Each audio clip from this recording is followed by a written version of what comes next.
immoral, and wrong. This is The Modern Eater Show. Piping hot and delicious. The Modern Eater. Food, food, food, food, food. Come and get it! And now your hosts, Greg Hollenbeck, Jay Parker, and Brian Freeman. That is pretty cool. What a great opening shot. I know. The Modern Eater Show, live from Studio Kitchen, Colorado, or we'll call it tonight Dane's Kitchen. Chef Dane's Kitchen in the house tonight on the Modern Eater Show. We're going to have some great food. It's going to be a great show Look tonight. at that chocolate mousse. I know. I want that job, to just sit there and eat that. I want to just eat all of Chef Dane's food. It's going to be great. I've looked over his menu. Sit back, relax. The Modern Eater Show from Studio Kitchen, Colorado tonight as we continue into January, just full barreling into spring. And there's so much on my mind. You know it's spring, right? But it's, what's in town, right? Every year, stock show. Good time of year. Go down there, check out the rodeo, eat some of the outdoor food. What am I doing right now online? What are you? I'm going to Facebook.com, What am I doing? and I'm loading up the Modern Eater. What am I doing? I'm going to go to www.themoderneater.com and click the link there to watch the show. Whatever you do, share it. That's what I Sharing is caring. Sharing is caring. Absolutely. Great show tonight. We've got the first hour, Chef Dane's Kitchen. And Dane will be with us as well as Hannah. CDK Luxury Catering. I like it. I was looking at it. And first of all, do you like to cook? You know I love to cook, man. I like to cook, too. Right? Yep. Richie? Richie is he's on the other side of that spectrum. Not so much. To eat. Richie likes to do takeout. Chef Dane's perfect for you because elevated cooking, right? Yeah. Come to your house, cook for you. Cook for a dinner party. Oh, you wow. know. Maybe just cook for Little Rich. That would be kind of cool. Just come over. Who's eating? Just Little Rich. Just me. I could see that happen. But elevated cuisine cooked at your place, right? Jay, would you do that? Or would you cook? No, I mean, I would bring him over, like on a personal thing, almost like to cheat and get a test or an education out of it, and then I would cook myself for the dinner party. That's what I would do. Jay, a single guy like you, I think what you use is him for your backup. He makes you look good. You have a hot date, you have No, I can't. Chef Dane come over. Have you seen? Make the food, and then all of a sudden Jay lays it out. No, because It's impossible. listen, Jay, to have man. a hot date? Come on. Listen, man. First of all, and this is the truth, like Chef Dane is too attractive to have in my home with anybody else I'm working on. You know, I don't need that kind of stress. You know what I mean? Where it's like Suddenly you're invisible. when Chef leaves, my date leaves with him coincidentally at the same time, and then everything's awkward. I stop payment on the credit card. You get a bill. You still get a bill. Yeah. That's right. That's what I'm saying. My card got stolen. You lost your appetite. Yeah. Point. I'm allergic to tortellini. And you're not wrong, right? Okay, so that's why you got to get full value. Go to themoderneater.com. Watch this stream, and he's just cooking away, cooking up a storm in the kitchen. Next hour, it's kind of booze-centric. And what we're looking at, Charlie Gottenkinney and Jake Conover from Bruz Beers. Those gents are in the house. They just opened up a new location. Yes, we're going to talk about that. On Colfax and York. Yep. And he's a new brewer. And new brewer as well. Yeah. Yeah, they have a lot going on. We'll catch up with those gents as well as 7:30. Zach Nichols from Cellar West Artisan Ales. He's here as well. And then Booze in the News, all the booze news you can use. Eric and Austin are here from Ballmer Peak Distillery. Ballmer. Have you seen it's Ballmer Peak. You know where it is, right? Lakewood? Yep. Yeah. Up in Green Mountain. You've been, Richie. That's where I graduated high school. Oh, is it really? About 100 years ago, yeah. Oh, not at the distillery? No. Well, back then, it could have been. I could see Actually, that. I had a full-ride scholarship to, what was that dry-out place? Never mind. I thought you were going to say like Red Rocks. So I like to make a dish, lobster tortellini. But maybe this is going on deaf ears. Rich is like, oh, cool, Greg. Yeah. Glad you like doing it. So as I make the pasta and I put together and I put all this delicious lobster that I make into the pasta, I think only about 2 out of 5 survive, if that. Oh, dude. Once really, it hits just the because, water, all bets are off. I got to learn. Well, now it's lobster soup. Well, we actually, but it's overcooking it too. The moment It's you a overcook waste. it, it opens It's a up. waste, There's all and it's kinds of terrible. things that can go wrong. So I can't wait to talk to Chef Dane about that. Richie, one thing that we've been talking about, especially this week, and we're seeing this year as far as businesses and marketing goes, man, it's an interesting thing, and the thoughts that you have. You know, a lot of people know you from the Modern Eater, but also Rockalitas. It's kind of weird to say it that way. You know, this audience knows you from the Modern Eater, Yeah. but there's a whole other audience that just knows you from Rockalitas tortillas. Take 20 seconds to talk about Rockalitas, which is a weird thing. Well, okay. Rockalitas tortillas, right now, Colorado's oldest tortilla manufacturer, but we're not resting on our laurels. We're all about innovation, about becoming hyper-local, about really selling inspiration in every box. So I want to get chefs that they may just start to get in that thing of where they're phoning it in, and then they find out all that we do on a simple corn tortilla, and they're like, oh, I've got to step up my game. And so I want to inspire people as well. So that's what we do. So over the years, right, with your brand, has it always just been a hit brand that's sold out? You can't make enough chips and tortillas for folks? That's almost comical because, no, not until we learned marketing and implemented and executed marketing did any of it matter, because we could have been doing all this cool stuff and nobody knows. And so, you know, that's really why I got involved here, is to create a marketing vehicle for these small food companies, and we're small, our small local companies, for them to start learning about sales and marketing and positioning and advertising, because most of them think, well, sales and marketing is the same thing, and it has nothing, almost they're opposite ends of it. Yeah. Basically, your marketing is what makes the phone ring. Sales answers the phone. That's it. Go over that again, because I thought that was hilarious when you talk about folks. You had a partner once, right, in the supplement business. And you were the guy that was always out on the street, right? What did your partner do? Yeah, it just cracks me up. He was like, man, you're out, going all over the place, and I'm here answering the phone. He sat there and he stared at a phone all day, thinking it would ring, right? That's the thing, is you've got to allocate that money in your operating budget. Trust me. Wait, hold on. You're trying to tell people that, especially in food industry, food service, that you should take an allocated amount of your money and budget it to marketing? If you want to succeed, absolutely. How do you do that consistently, though, Rick? You've just got to, these are part of the things that we've put here. For example, when we did this, so when I left in the supplement business, and I was in it about 5 years, just long enough to lose everything that I had and a little more. And coming back, he was answering the phones. So we started doing just a little bit of marketing, and also we realized we don't even have to be great, because no one else is doing any marketing whatsoever. And so what is marketing? Marketing is claiming your position, letting people know what to expect, what you are, what you're not. Are you the expensive brand? Are you the cheap brand? Are you this or that? And expressing that, owning that position, that marketing thing, so people know what to expect from you. But I see so many people that they want to increase their sales. We'll see this in a restaurant, or we'll see this in a food manufacturer. And it's backwards, is that they will say, I need to increase my sales. I'm going to go hire more salespeople. And it's totally backwards, because and this is what we were talking about. Greg and I were talking about this the other night. If you have a restaurant and you go, I need more, I've got to sell more food. And I know what to do. I'm going to hire more waitresses and have them standing in the dining room. That does not bring anyone. Everyone here is laughing about it, but that's literally what you're doing. And so you've got to, the first thing, you've got to market. You've got to let people know what you are, what you're not, what kind of food you have, what to expect, and a compelling reason to come see you. Yeah. And then, once you do the marketing right, then the salespeople have something to, they're selling. They have someone to sell. Or a car dealer, if they just hire more people to stand on the lot.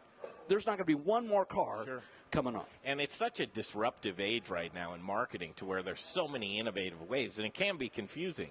I mean, we offer marketing services for folks as well, and we like to sit down and give them a consultation, and that's exactly what we'll do. But marketing in a world of where traditional media became so true with print, television, radio, you couldn't even get into the ball game. Now there's other options to where you can get in and market your position. Just what you said, you need to delineate what your company is. And what's cool is Masha is here with Chef Dane's Kitchen. She's going to come on in the 6:45 segment. Awesome. We're going to talk a little bit about how do you market this? How do you do that? How do you continually beat the drum? And what are some of the new innovative ways to be able to market your product to bring it to people? You've got to. And I tell you, these businesses that don't have a marketing budget built in somewhere on a line item, That's just crazy, Rich. It's crazy. Trust me, Pepsi-Cola spends more on marketing per can than they do the sugar or the water that it takes to make it. Well, I'll tell you one thing that from an owner's perspective, that's the biggest challenge is staying on top of what you need to be doing for marketing because, as you know, business changes. The environment changes. The way people are the way they are disseminating their information is always changing. And so I think, that's one thing as business owners. It's tricky. Why I love being involved with you guys in the Modern Eater is just because of the fact that I really do feel like we're able to touch a lot of people from just really a social networking place. From we're coming down here and showing people what good food is all about, right? What good spirits and distilleries and breweries is all about. Our food scene, what it means to be hyper-local. I thought it was because you were bored. No? Yeah. I thought you did. Oh, you nailed it. How did you know that? How did you know? Jump into the little Rich corner. I got Chris over there. This is fantastic. We'll break away from Studio Kitchen Colorado, or tonight, Chef Dane's Kitchen, because that's what it is. Chef Dane's going to join us in the next segment. We'll break away right now. We'll come back in a flash. Little Rich is with Chef Christopher Moore from Degree Metropolitan Food and Drink. So we'll break away now, come back in a flash, stay here, and listen to our sponsor's commercial on the Modern Eater Show on iHeartRadio. Thanks, Jared. Great first segment. The guy on the left, God, get him out of there. His voice is like a rake on a chalkboard, for God's sake. Wow. Get him away. Get him away. Hey, I've got my dear friend Chris Moore. Chris Moore. How you guys doing? He's what a dynamic chef.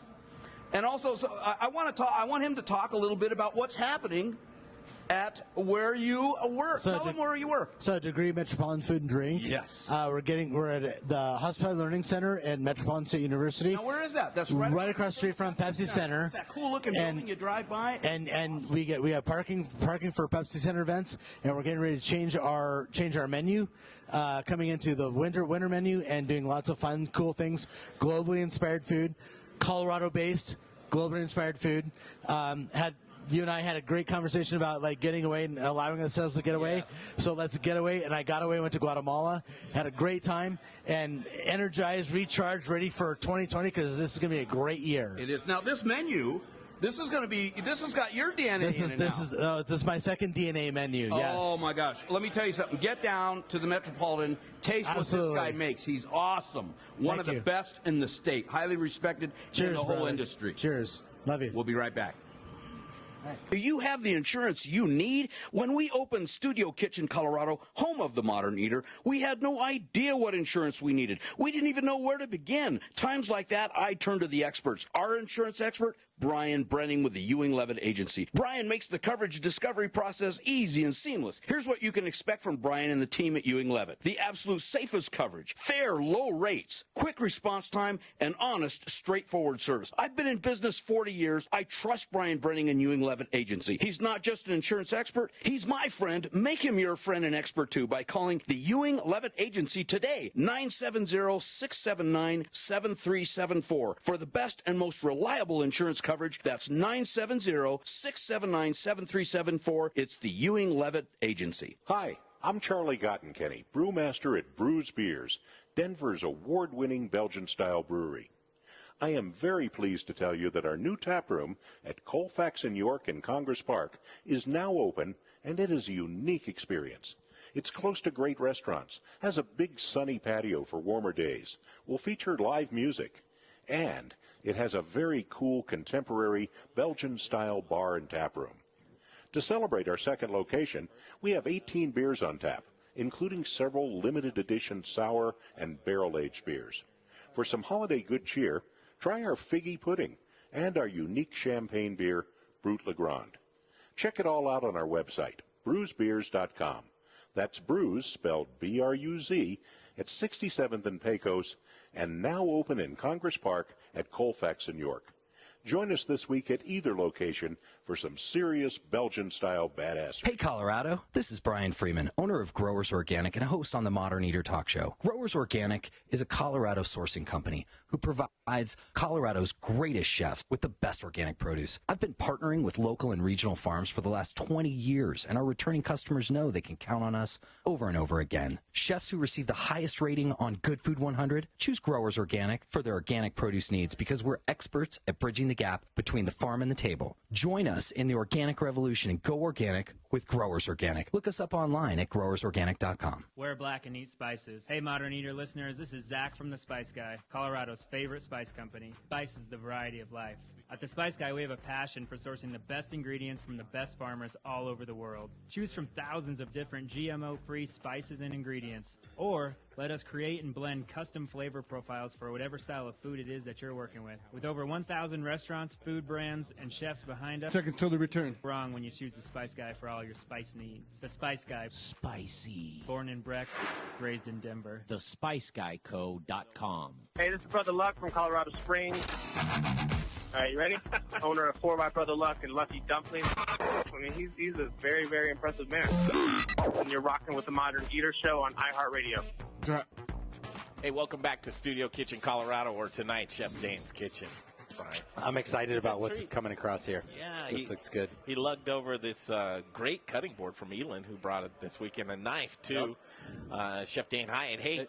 How's it going, guys? Thank you for having me. Chef Dane's Kitchen. Yeah. That's Thanks cool. Thank you. Take it over tonight. It's kind of not your, but you're used to that, right? Yeah, no. Kind of really, right? Come in, cook, get out. Talk about what you do. So, we do a kind of a fine dining style catering. Come into your home, do multi-course dinners, bring everything, plates, silverware, glassware, and everything, and try to bring the whole thing. Yeah, and then kind of treat it like a restaurant, but in your home. So it's kind of like an added value, right? You don't have to leave your house. You can not wear shoes. Do you ever get somewhere and they've got an electric stove, and you're like, oh, this is going to be a long night. It's going to be long. But we just kind of figure it out. Yeah.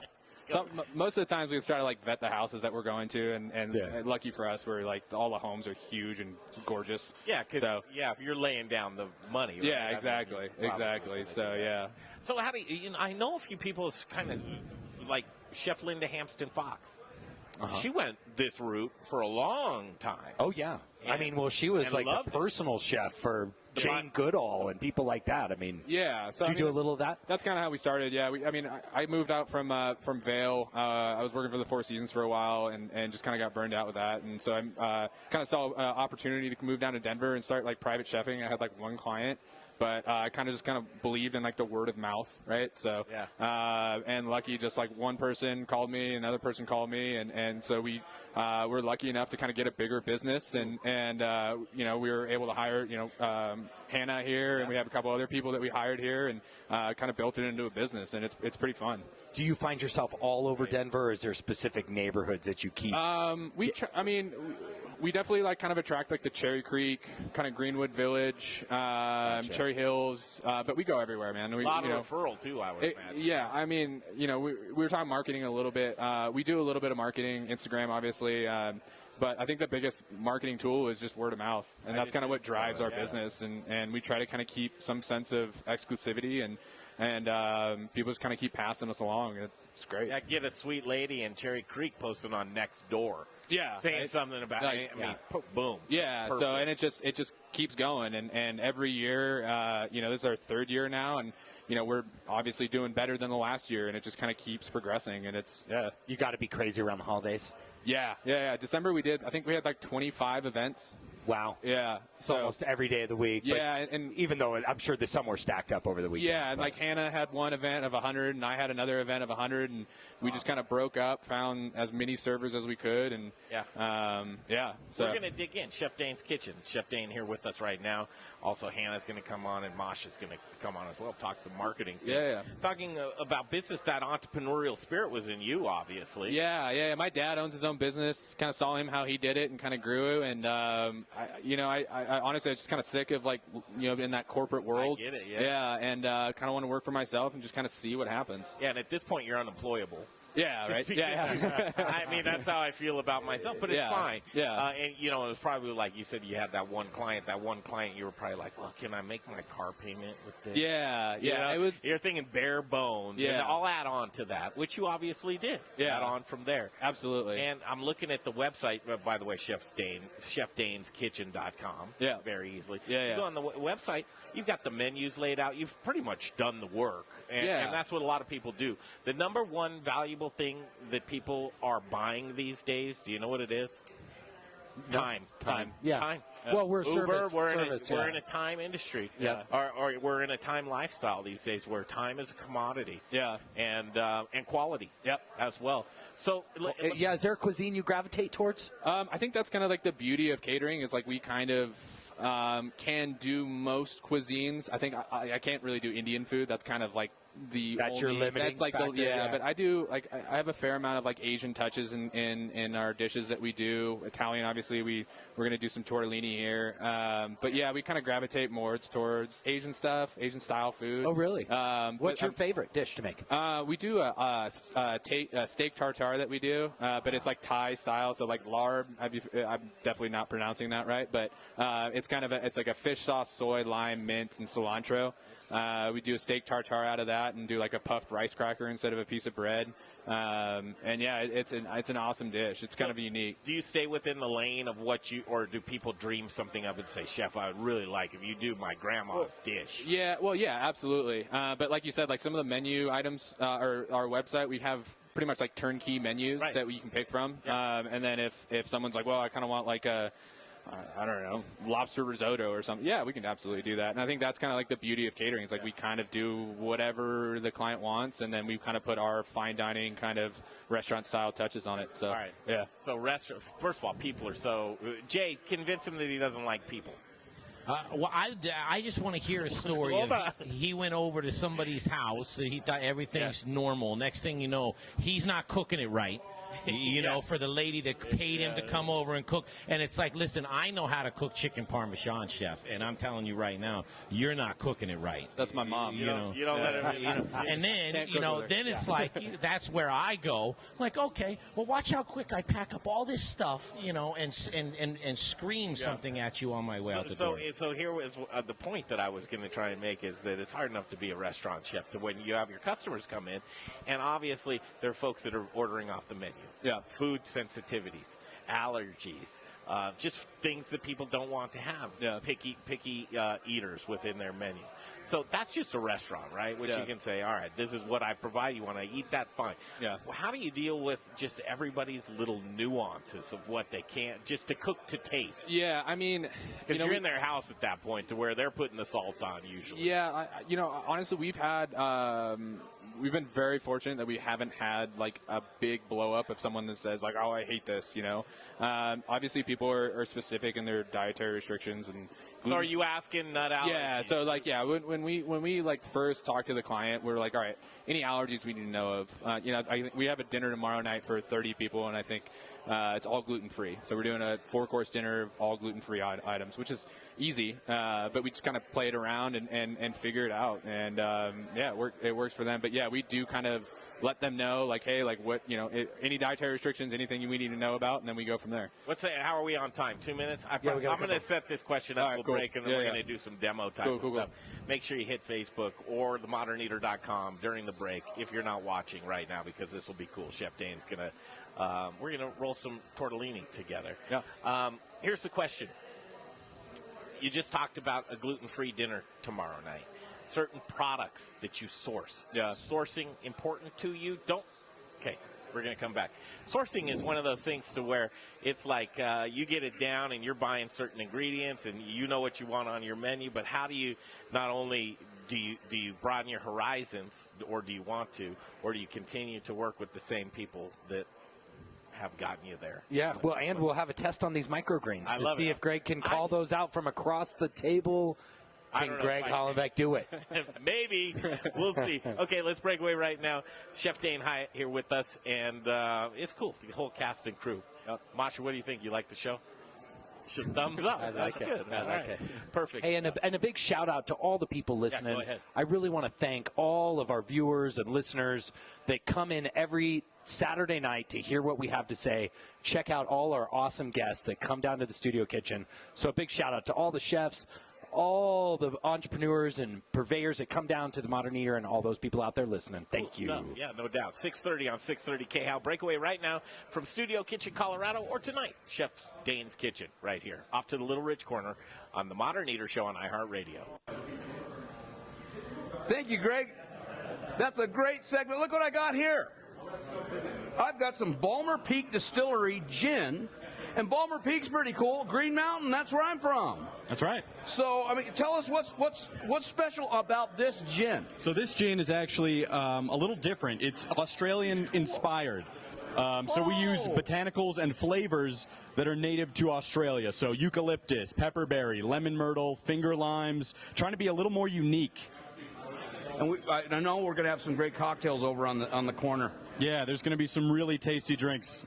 So how long has Ballmer Peak Distillery been around? We've been open for just over 2 months. We opened in November of last year. Wow.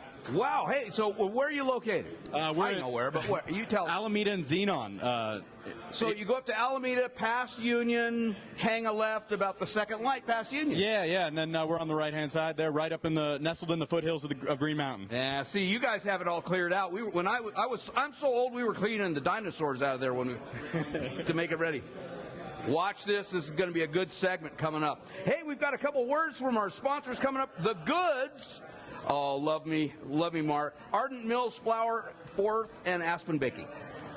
See, and I'm the one. But I also want to eat where I know my money is going, to a local restaurant that I believe in. I believe in the Goods restaurant on Colfax and Mark Whistler. The Goods is a community restaurant and bar with a menu focusing on vegan, vegetarian, gluten-free, and keto options. Comfort food lovers, try the best burger on planet Earth. I love it. 8 ounces of grass-fed beef and never, ever any hormones, antibiotics, or steroids. The Goods is truly a cultural melting pot, a family restaurant open to all. Their bar program is amazing. Saddle up at their long, luxurious bar, have a nice craft beer or a cocktail. Like their Facebook page and stay up on amazing events and specials going on throughout the week. Located on East Colfax, directly connected to the Tattered Cover Bookstore, across from East High School with free parking and a garage in back. Look them up online, thegoodsrestaurant.com. I'll see you at the Goods. Want to bake the best? Bake with the best. Little Rich here from Raquelitas Tortillas and the Modern Eater. Our wraps fold cold and don't break open, yet they're soft and delicious. What's my secret? Ardent Mills. Organic, ancient, and heirloom grains like quinoa, spelt, and more. Locally headquartered in Denver, Colorado, Ardent Mills provides the industry's broadest range of traditional and organic flours, whole grains, customized blends, and specialty products dedicated to providing the culinary industry with the next grains and unique plant-based ingredients. I love Ardent Mills, and I know you will too. To bake the best, you must use the best. Learn more at ardentmills.com.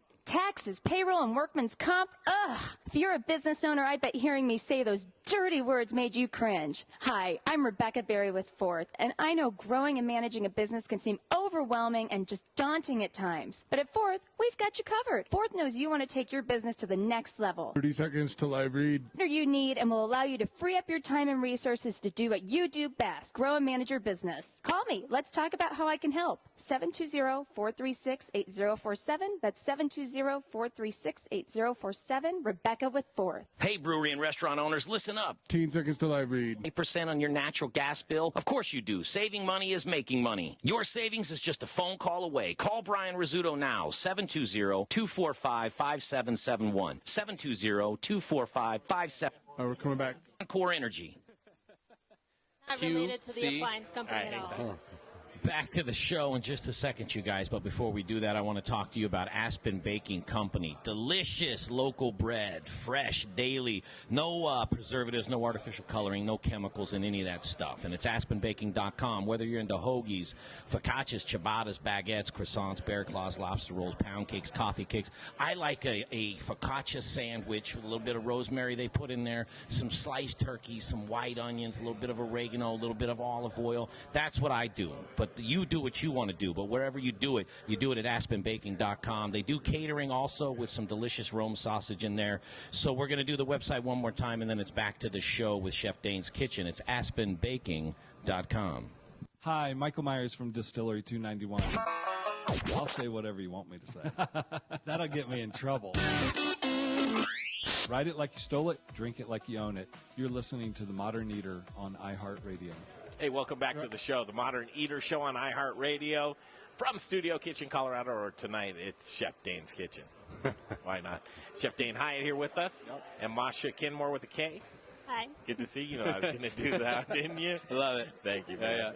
They've turned into friends. I mean, instantly. Here we are in the kitchen, just chopping it up. We're going to have to, Brian, ever have a dinner party up in Evergreen, your fancy house? Yes.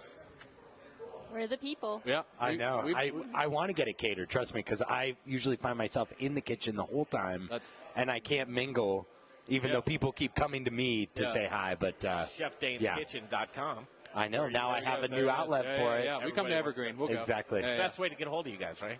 Yeah, absolutely. Instagram, too, at Chef Dane's Kitchen. And better have some good pictures up there. Yeah, we try. Yeah, we put some stuff up. I got to get better at social media, but Hannah takes some awesome photos, and Mosh as well. So all price ranges, right? Yeah. I mean, we're service everyone. Yeah, everything. Yeah. We're kind of like more or less on the higher end. We're basically like a little more expensive than a restaurant, but again, we bring it to your home.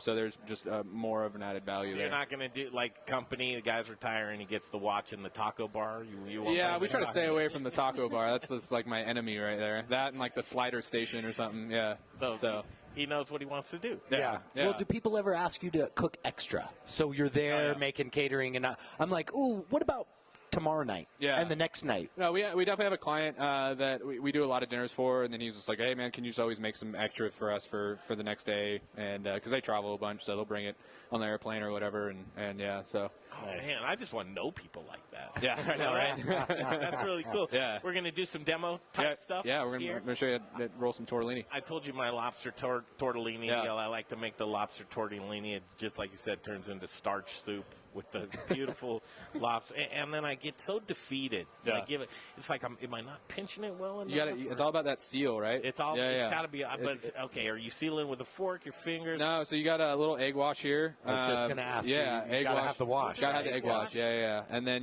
so we have these little rounds here. Yeah. So we have this. Obviously, make sure you have some flour here, right? And then whatever you mix it, so lobster, whatever. Yeah. So this is just some homemade ricotta, garlic, parsley, lemon, zest, and some salt and pepper, right? I got to see the ratio. Maybe I'm putting too much in. Yeah, well, Maybe I'm getting over ambitious. You just got to do like about that much, right? Okay. All right. Nothing too. Yeah, nothing. freaky So then far. it's just a beat an egg, beat with some water. Yep. Right. And how are you making your pasta, chef? So there's 100 different recipes, right? Sure. So this recipe is about 2 cups of flour, 6 egg yolks, 1 egg, olive oil, and then I use either cream, milk. I like using goat's milk. Kind of gives it nice kind of, grass kind of flavor, kind of herb flavor. And that's it. And just kind of mix it up until it forms a ball. Let it sit for a half hour, and then have at it. Yeah. Any kind of flour? I use AP flour, yeah. Okay, just semolina flour, okay. yeah. So, like for stuffing pasta, AP flour works great. And then if you're using a pasta extruder, it's semolina flour, and then it's basically just water and yeah. Our listeners at home are probably killing us, but as you're doing talk about ingredients, because I set up before the break, I said, talk absolutely. About where you're getting stuff. So we try to get as much local as possible. Yeah. Obviously, since we're not a restaurant, we don't have to keep a giant inventory. Mm-hmm. So we do rely on Whole Foods or local markets that we can grab stuff from. Probably a lot. A lot, yeah, a good amount. We try to pick up stuff from Rebel Farms as much as we can. I'm up in the Highlands, so we try to do Highlands Farmers Market, and as much as we can, we'll definitely go local, but obviously sometimes you have to. So we got a guy that owns an organic produce company. Perfect. There we go.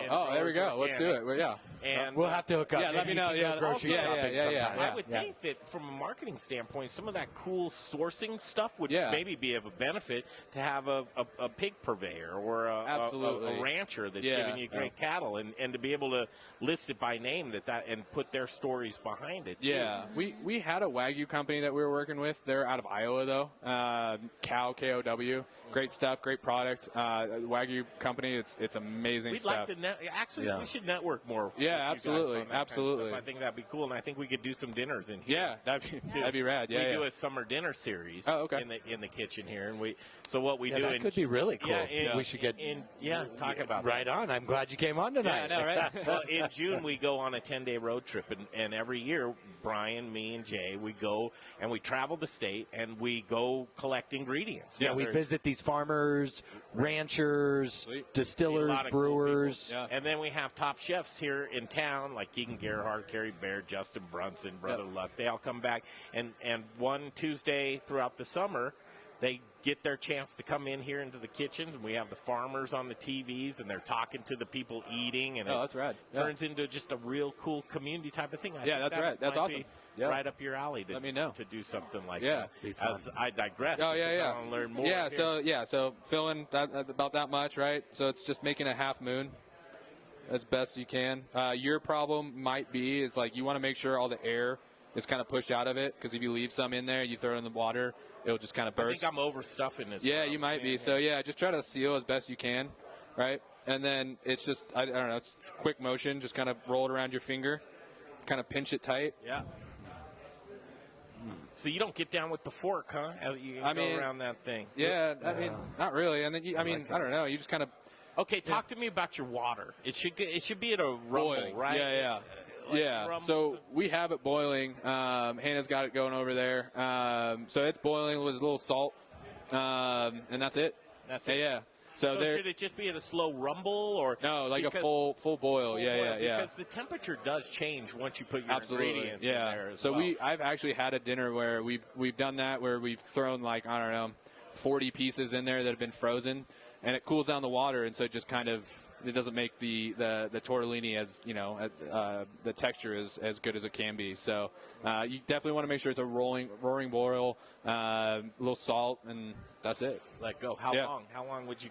So with a fresh pasta, it doesn't take as long as obviously with the dried. So it's about until they float. So it's probably 4 to 5 minutes. And will they stick? Do you stir it? Yeah, you kind of want to shake the pot a little bit, or just kind of stir it, lightly, because you don't want to break them. So you just kind of keep stirring a little bit, shake the water a little bit, and kind of go from there. Okay, and what happens if you do get an uh-oh in there?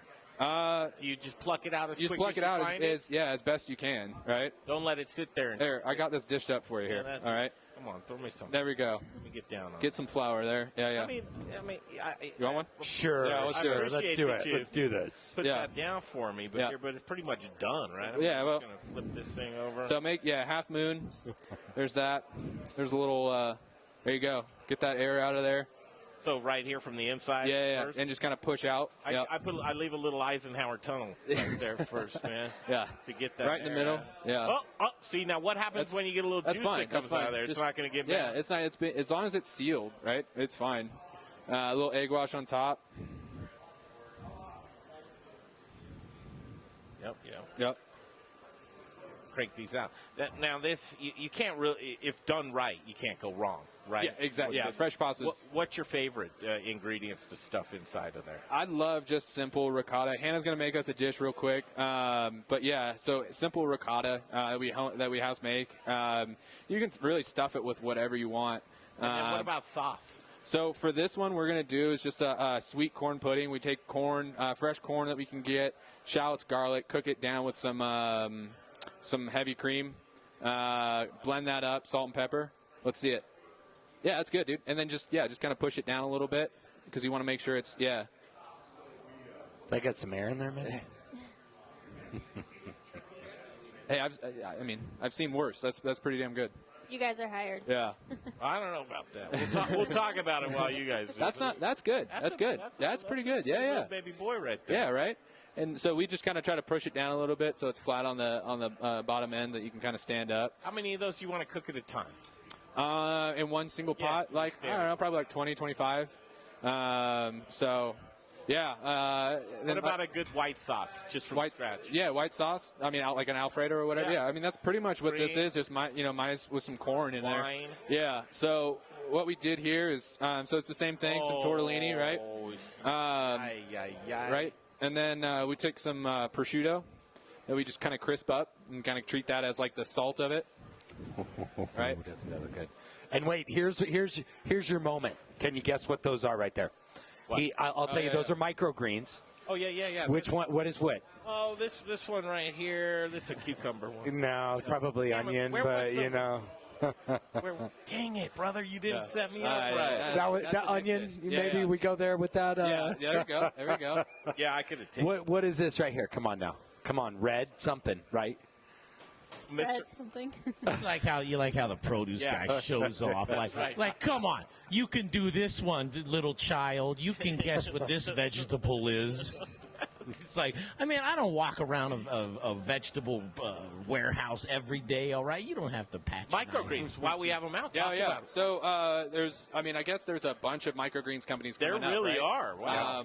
Kind of a joke I heard, it's like anyone that fails at the weed business or whatever like a starts growing microgreens. I don't know. Like I said, that might be a joke or what. I love that. So there is a lot of microgreen companies coming out. These are plants naturally.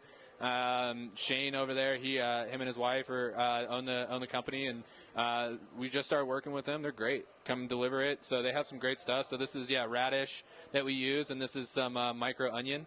So just kind of finish that up, right? Little radish. That looks so good. I like how you're liberal with that. I like the micros, because some people, they'll put one or two on there, and it's.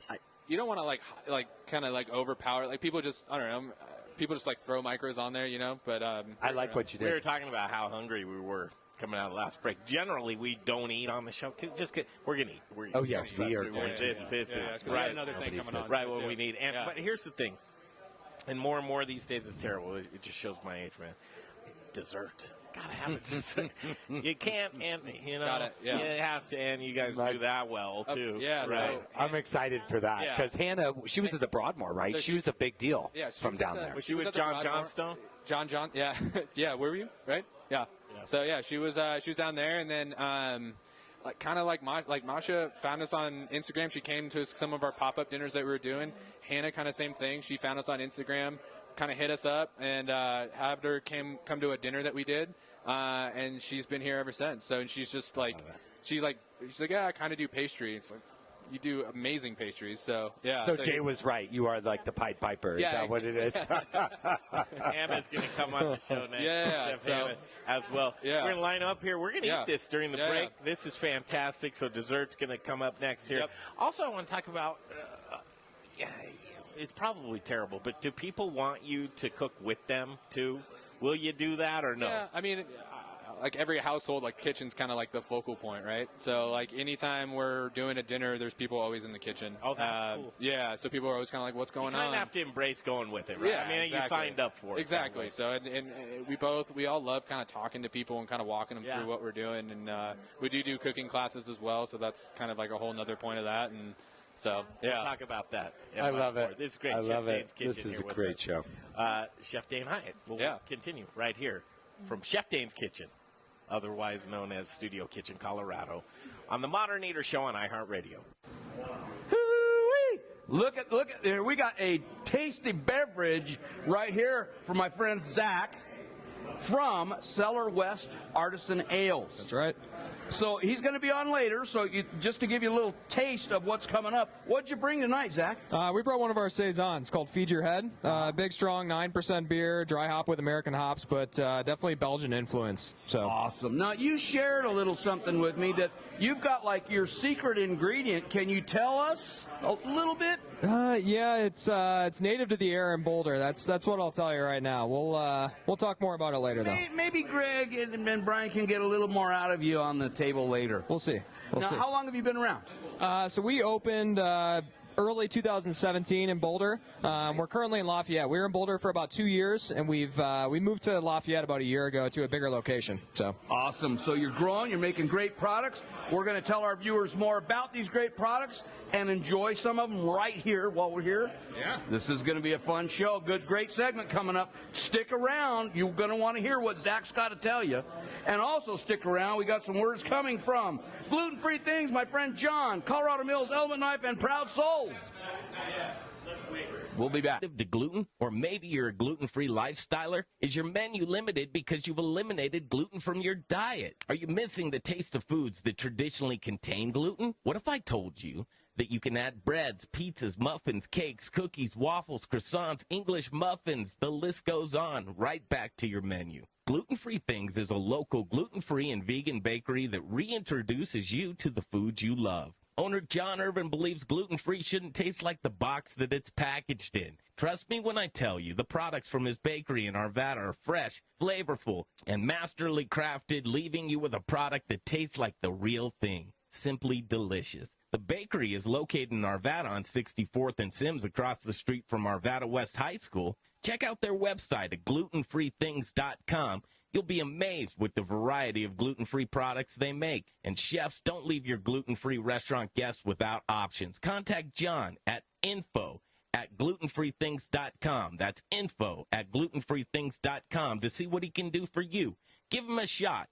11651 West 64th Avenue in Arvada. It's Gluten-Free Things. Hey, chef friends, it's Little Rich here from Raquelitas Tortillas. Raquelitas, known for hyper-local, innovative, and healthy tortillas and chips, served by Colorado's top chefs, and that's why we only use Colorado Mills sunflower oil. If you, too, want to serve the healthiest, most vibrant-tasting foods, you must use Colorado Mills. Colorado Mills is hyper-local, Colorado-grown, cold-pressed in Lamar, Colorado. Whether you bake, fry, or saute, get your Colorado Mills today. Available through Shamrock, Growers Organic, and Dawn Foods. For the best oil in the business, use Colorado Mills. Hey, it's Chef Elon Wenzel, owner of Element Knife Company. If you cook, then you'll know the importance of a quality knife and proper care. My training in Japan exposed me to exceptional cutlery. That's why I am so excited to offer you the knives I fell in love with. Element Knife Company is chef-driven, and my goal is to support and educate. Get at me for a knife clinic or conversation. Find me at elementknife.com or by simply calling 303-460-4628. For the best knives in your kitchen, think Element Knife Company. Listen up, barbecue lovers. Greg Hollenbach here for Proud Souls Barbecue and Provisions.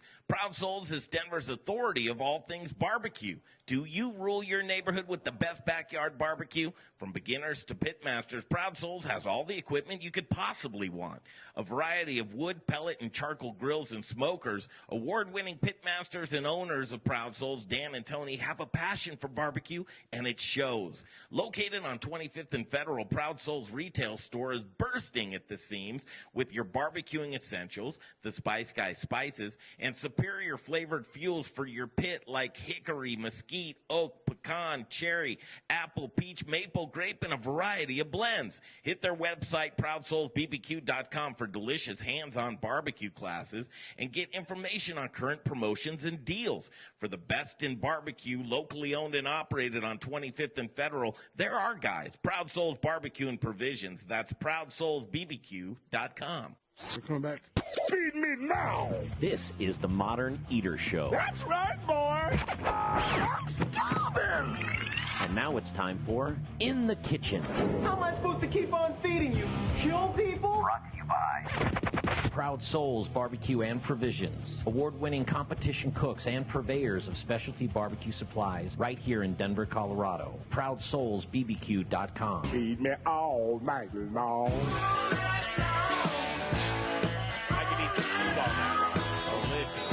Chef Dane's Kitchen in the house. It's Chef Dane's Kitchen in Studio Kitchen, Colorado tonight. As we continue on the Modern Eater Show, Chef Dane Hyatt, I have to tell you, Chef Dane, that this is probably some of the best food that's come through Studio Kitchen, and that comes with some big clout. Mm-hmm. Truly does. Yeah. I think Jay's going to get his microphone set there. We wanted to turn your mic off there, so it just sounded real humble. Yeah, you know, didn't even respond. Just dropped the mic and went out of here. Truly great food. Hannah, you're joining us. Yes. Chef Thanks Hannah. for having me. Good to see. Oh, absolutely. Hannah Johnson with a J. With a J. Wait, what did we have before? Like Johnson? Well, listen, in my defense, not to throw Masha under the bus or anything, but I just copy and pasted the email she sent me with their names. It kind of came out without an H. No big deal. No big deal. That's no good. My day started out real bad today, Masha. It's got nothing to do with you. I had honey explode on my pants. It's a long story.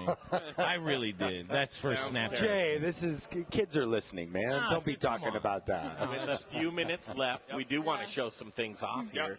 And also we talked about dessert. I mean, when it comes to dessert, you got to cap off a great meal with a nice dessert. Mm-hmm. What do you think, Hannah? Yes, so this is our Miso Chocolate Mousse. It's it's still very elegant, but it's also very simple to make for us. So we really enjoy it. It's a feature on a lot of our menus. So Hannah's just a little thing. If you're watching, I know, but she has a big voice. Listening to her voice just there. Yes. As I finish my thought. Get on Facebook, sorry. No, what I was going to say is I wish I could ruin your body. I wish I could just take it and put like 50 pounds on it. Because I would. I would just go and eat all of this great stuff, Hannah. You could do that. It doesn't look like you've eaten any of this. I know, I promise I do. You do. That's sick. What are you going to assemble for us? So today we have our Miso Chocolate Mousse. Okay. So I did a little bit of it in the background, but we whip our cream, we make our own glaze, we pour it over our dark chocolate. We add our miso. Well, you used red miso today. So we're gonna go ahead and plate up. Doesn't have to be perfect, just something. Oh no, it has to be perfect. Has to be perfect. Hannah is a perfectionist. When you lead with that, she has to. It has to be perfect. And Hannah, you said you use a dry miso? Red. Red miso. Okay. Mhm. Red miso. You can use white as well, but we just had red today, so that's what we went with. Yep. Is this one serving? One serving. Yes. It's So- mousse. It's fine. Yeah. It's- It's got a lot of air. Yeah, it's got a lot. And then we also made a sesame tuile to accompany it. It's gluten-free. Okay. We made it with gluten-free flour, so Nice. Bob's Mill. Tapioca pudding. Yep. And then we can So just kind of, sesame and miso. Work well. Kind of wherever.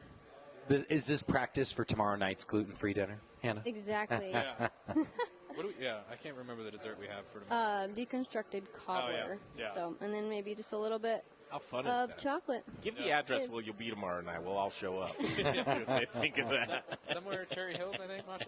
Yeah.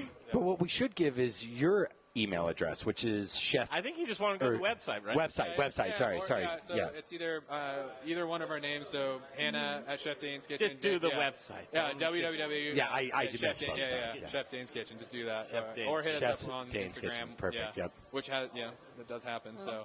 All right, you guys, we got the whole team here. Yeah. With 1 minute left, we always give it to. Do it by 3. How do you do the 1 minute elevator of give us a shot? Give us a try. What? So we just, Yeah, what? Our elevator pitch. Yeah. Oh, okay. Yeah. So we're a fine dining catering company here in Denver, and we want to compete with restaurants in Denver, some of the best restaurants in Denver, and bring it to your home. Bring everything you need: pots, pans, plates, everything. Modern Eater approved. I'm going to just my go gosh. ahead and say that This right now. food is incredible, If it's folks. anything Yes. like they did for us here tonight and how they conduct themselves, the professionalism, just all encompassed. It's the whole thing. It's just a plug-and-play package. You go to chefdaneskitchen.com, and you get these 3 coming to your house. Do you do dishes? Thank you. Absolutely. Yeah. All the time. Had to ask. All right, we've got to thank you guys. Thank Yes, you. What thank a you. great, Thank you. great. I mean, let's hear it for that. Yeah. Well, I mean, give It was them awesome. They were fantastic. All right, let's have some drinks, right? We've got beer, a couple of Belgian-style beer companies. Charlie Gottenkiny's in the Little Ridge corner. Can't wait to see what he has to say. And then a distillery. Do you know the name? I do know. It's Ballmer Peak Distilling. Catch up with them in the next hour. Continuing right here from Studio Kitchen, Colorado, The Modern Eater Show. Welcome to the Modern. Woo! We're halfway through at the top of the hour, and look who we got over in the corner. My friends from Bruz Beers. So many of you that have been watching, you know who these guys are. But if you're new, I'm going to have them introduce themselves to you so you know who they are. I am Charlie Gottenkiny. I'm the brewmaster at Bruz Beers, and we've been open 3.5 years. And just recently, we opened our second tap room down at Colfax in York, and. If anybody's been down to that tap room, you've probably seen me. I'm Jake. I manage that tap room. I do all the wholesale distribution as well. Wow. So these guys, I mean, you guys are growing. You've got a quality product. Let's back up a little bit and we'll talk about that. How long has Bruz Beers been around? 3.5 years now. Holy cow, it goes like that, doesn't it? I know. It seems it's hard to believe 3.5 already. Heading into 4 and now 2 locations. Well, and your original location, an awesome. I tell you, one thing you guys are great at is picking locations. Yeah. Where's that first location? It's in Midtown, 67th and Pecos, and about 10 minutes north of downtown. And then the new one's at Colfax in York, And now what corner at Colfax and York? Southwest corner. You know, Southwest. Okay. Yeah, and it's really important to pick a good location these days when it's so saturated. It's everything. You know, breweries are becoming the new public house, and people just really want a place where they can walk to and drink a good beer. Oh yeah, and with Charlie, I mean, correct me if I'm wrong. Your first store has a dog-friendly patio. Absolutely. It's the whole brewery is dog-friendly because we're in Adams County, not Denver County. So awesome. Tell us some of the unique things about the new store. Oh boy, so we're in a building that has four other businesses involved. So there's a waxing and a nail salon, or eyebrow eyelash salon. Okay. There is an ice creamery, there's a tea shop, there's a ladies workout studio, and then you've got us. It's in a historic building. It was built in the 1930s. It's called the Savageau Building. It was the very first Walgreens that was built in Denver. Wow. Yeah, it's very unique, not a lot of exposed brick, very warm and inviting. it's a very cool location. It was decorated very nicely. It reminds me of a pub in Belgium, more of a contemporary pub. And it's got this beautiful brick patio out. In warmer weather, that's going to be packed with people. We're going to have musical events down there and stuff. So wow, it's really a cool place. You know, one thing I've got to throw in. Does Charlie have a voice like molasses or what? I mean, it's just smooth. Man, I bet. He's now, the Barry White of the beer industry. I know, truly. But what's smoother, your voice or your beers? Well, I like to take beers. So I like my voice. The beers are, my true pack. So what are the hours? I'm going to ask the questions like this. Original store and Colfax in York. Sure. What are the hours over at the store? Noon till 10. Okay. Colfax. 11 to 11 every day. 11 to 11. Yeah, we like being open a little bit earlier than the other breweries around town to kind of invite those people who work from home, come into our facility, use our Wi-Fi, sit your butt down, drink some beers at the bar, enjoy the ambiance. As well as the people who've decided not to work that day. Yeah. Colfax and York, there's probably a couple of them, I'm betting. Oh, yeah, That's awesome. Now, any special beers for the new store? When we first opened, we've been running through some of our really cool higher-end backstock that we've been holding on for. So we have like 3-year-old beet sour. So every year we grow beets in our community garden, and we make a saison. So 3 years ago we soured that batch, and we've been slowly moving through that. We have our silver medal winner, the Serenity Grand Cru Quadruple. We also not available at Midtown. Not available in Midtown right now. And then we also have the Grand Valor, which is a 3-year-old version of our Valor, which is similar to an Orval, if you're familiar with that style of Belgian beer. I'll be darned. Yeah, it's pretty unique. These guys are amazing. I mean, it's a short drive to get to where you are, but truly it's like going to Europe and enjoying the best that Europe's got. Yeah, and I just did a class this morning. We do it every month at the brewery. We're going to start doing down at the Bruz off Fax location as well. That's the World of Belgian Beers, and we taste our way through 15 beers that represent the major styles of Belgian beer. Holy cow. If you've not been to that yet, definitely sign up on the website. It's about a 3-hour-long class. It's a lot of fun. You definitely walk away with a big smile on your face. I bet. Now, you talked about the website. What is the website for Bruz Beers? www.bruzbeers.com. Okay, one more time. So think of bruzbeers.com, BRUZBEERS.com. And there it is. These guys are incredible. Now, I got to ask you, and Sally, tell me a little bit about the food. So we have food trucks every day at the brewery in Midtown. Okay. 7 days a week, sometimes 2 trucks a day. Okay. And then in off the York Street location, we're not doing any food trucks, but we like to promote the people around us. And there's so many. Oh, there's so much. So there's DC Pie, Okinawa Sushi, Tacos Tequila and Whiskey. The original, that's a mothership there. Totally. Our friends, the Goods, yeah, Mark the Whistler. Goods is right down the street. Yeah. We have. You're in the thick of it there. Oh, there's so much food. Subway and Popeyes, so there's yeah, you can go upscale or cheap, whatever it is you want to do. In our building, Bumble Tea is a really great cafe. She does a lot of good breakfast items and some sandwiches as well. She blends her own teas in-house. It's all organically based ingredients. She does a good job. And if you don't want any of those, you can bring in whatever you like. So, Bring in whatever you like, and we also have Smith & Cannon Ice Cream Shop is right there as well. Best in Denver. He makes some fantastic ice cream. His name's Kurt. He's great. Shout out to Kurt.